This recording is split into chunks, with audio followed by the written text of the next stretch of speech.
আজকে সোমবার অর্থাৎ 16 জুন 2025 ছিল শতদল সংঘের কেদারনাথ মন্দিরের প্রতিষ্ঠা দিবস। তো সেই উপলক্ষে বিশাল পুজোর আয়োজন করা হয়েছিল ক্লাব প্রাঙ্গণে।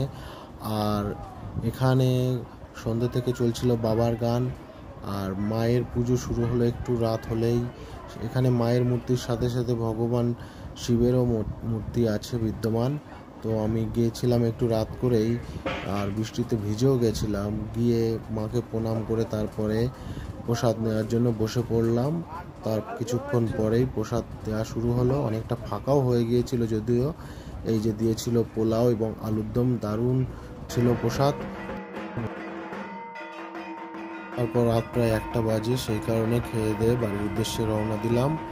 তো সবাই ভালো থাকবেন, আর এই মন্দিরে আসতে চাইলে চলে আসবেন মির্জাপুর 15 নম্বর ওয়ার্ড প্রান্তিক মাঠের পাশ দিয়ে।